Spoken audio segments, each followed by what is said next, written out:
अस्सलाम वालेकुम warahmatullahi wabarakatuh। ई teaching पेश करते हैं जमात 4 मज़मून महारती मुताल्ला और आज के सबक का उन्वान है सबक नंबर 4 शिवाजी महाराज का बचपन। तो आज हम बच्चों जानेंगे शिवाजी महाराज का बचपन कैसा था, कहाँ उनका जन्म हुआ और उस वक्त क्या हालात थे। तो पूरी डिटेल में हम इस सबक को समझेंगे, तो इसको बिल्कुल भी स्किप मत करना, आपको पूरा सबक समझ में आ जाएगा। तो चलिए बढ़ते हैं आज के सबक की शुरुआत करने के लिए। सबक नंबर 4 शिवाजी महाराज का बचपन। शिवाजी महाराज का जन्म। वो जमाना बड़ा इंतशार का था। शुमाल की जानिब से मुगल बादशाह शाहजहां ने दक्कन को फतेह करने के लिए एक बहुत बड़ी फौज रवाना की थी। तो ये इंतशार का जमाना था, बेचैनी का जमाना था। मुगल बादशाह शाहजहां था, उसने दक्कन पे हमला करने के लिए, दक्कन को फतेह करने के लिए एक बहुत बड़ी फौज थी, जो कि शाह जी के लिए बहुत मुसीबत वाली बात थी। और पूना में शाह जी जहाँ उनकी जागीर थी पूना, उस पूना को बीजापुर के आदिल शाह ने तबाह व बर्बाद कर दिया था।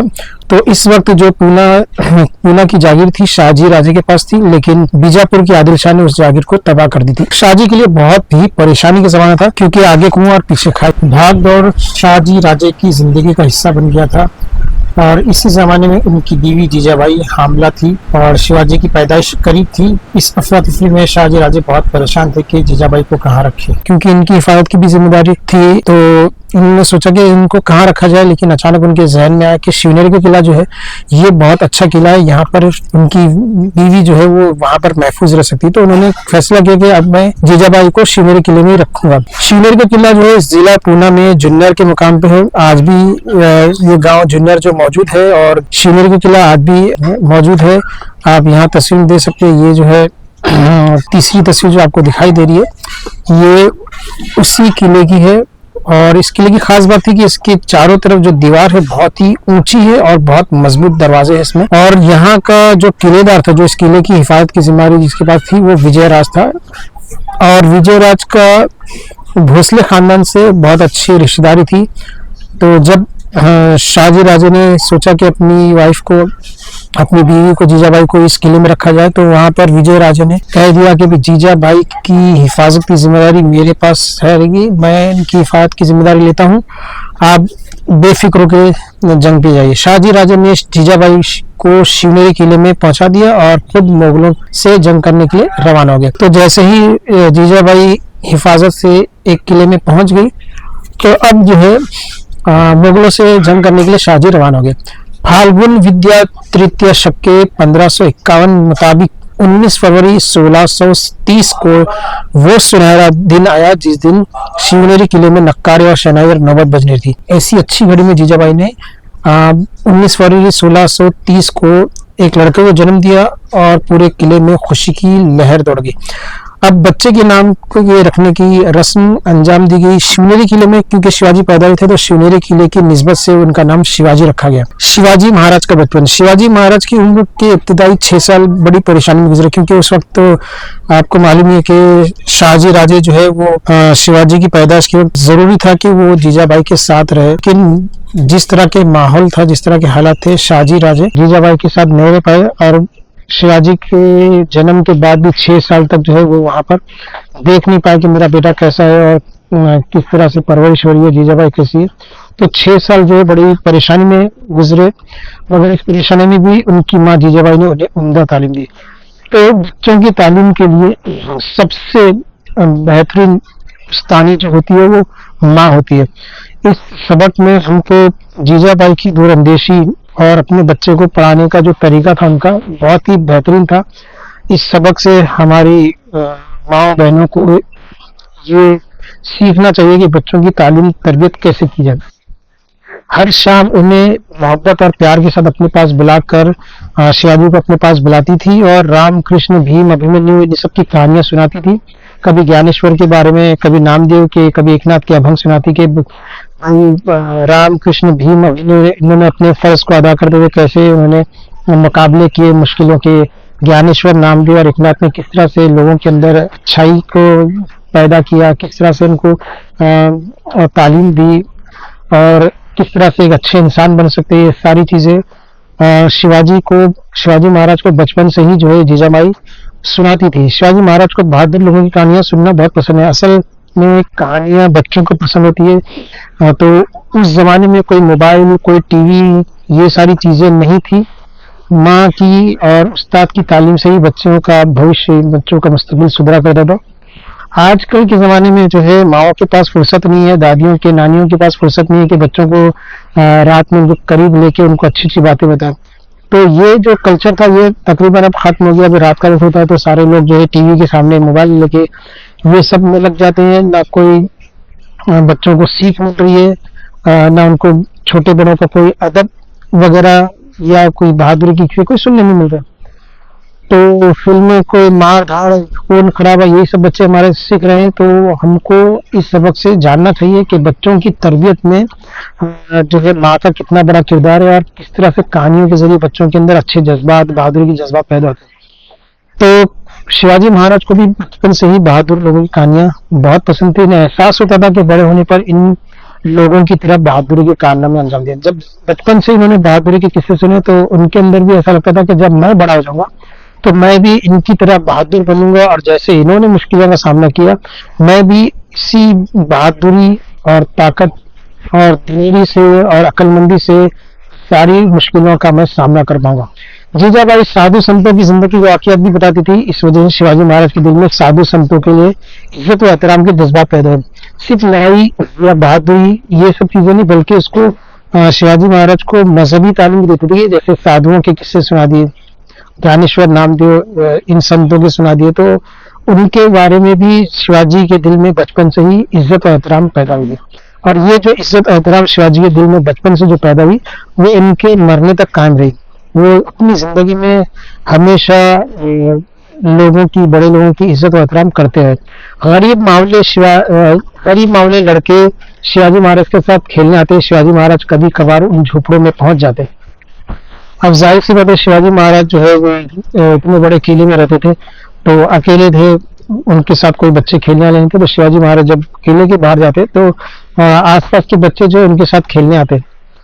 और कभी कभी ऐसा होता था कि शिवाजी महाराज खुद उनके झोपड़े में चले जाते। गरीबों की ज्वार की रोटी और प्याज मजे लेकर खाते हैं। हालांकि शिवाजी महाराज के लिए किले के अंदर बहुत आला किस्म के पकवान रहते थे, लेकिन शिवाजी के दिल में अमीर और गरीब का कोई फर्क नहीं था। गरीबों के साथ जाते थे, उनके साथ खेलते थे, बल्कि उनके घरों में जाके उनके साथ ज्वार की रोटी और प्याज मजे लेके खाते। कभी ये नहीं सोचते कि भाई मैं इतना बड़ा हूँ, जागीरदार का बेटा हूँ, तो मैं ये गरीबों के झोपड़े में कैसे खाऊं। लेकिन नहीं, कोई फर्क नहीं था।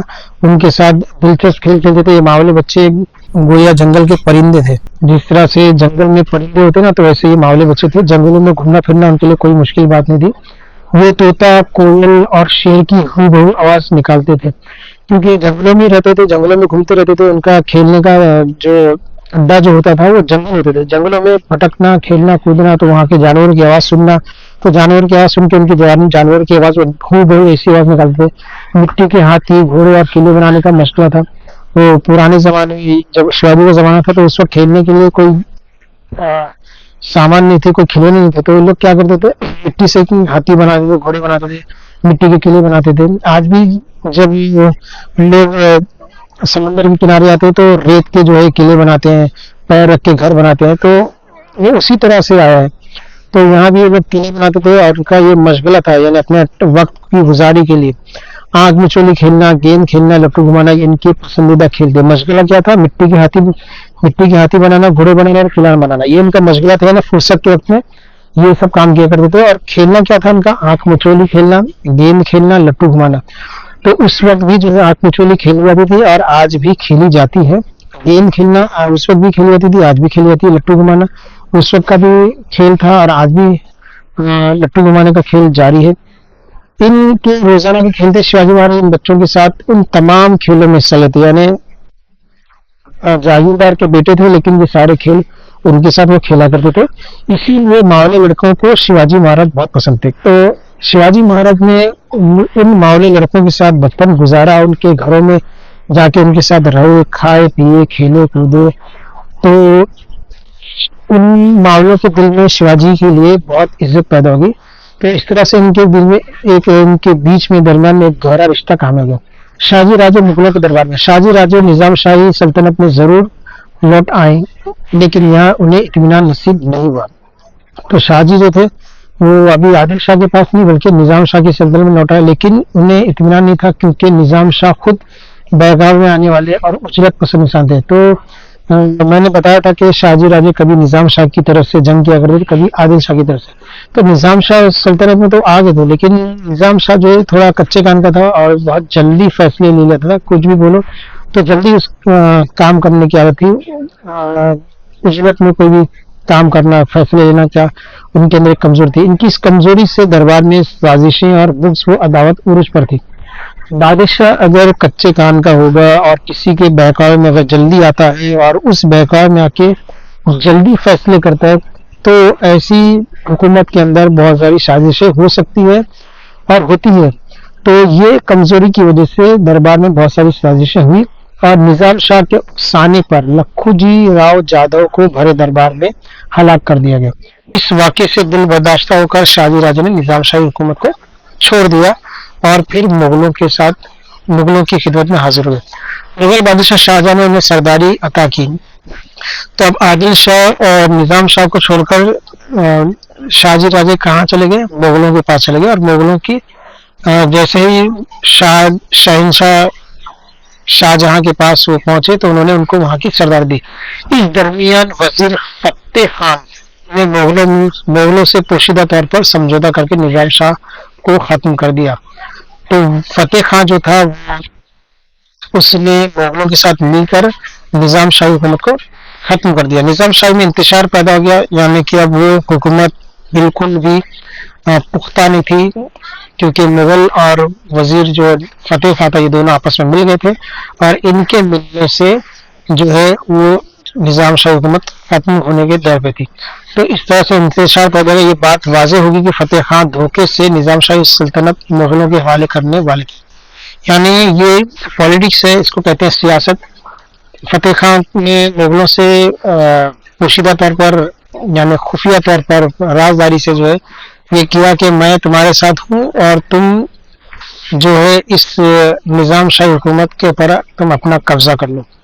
तो यहीं पर ये बात खत्म हुई। शाहजी राजे को जो जागीर अता की थी और जिन पर इनका कब्जा था मुगलों ने बराह रास्त फतेह खान को दे दी। तो जो जागीरें निजाम शाह की तरफ से शाहजी को मिली थी वो जागीरें अब शाहजी के पास नहीं थी, बल्कि वो सारी जागीरें पोशीदा तौर पर उस जो है मुगलों ने जो, तो मुगल शाहजी राजे को अपने यहाँ दरबार में उन्होंने रखा जरूर था, लेकिन जो शाहजी राजे की जितनी भी जागीरें थी वो उन्होंने इनडायरेक्टली फतेह खान को दे दी थी।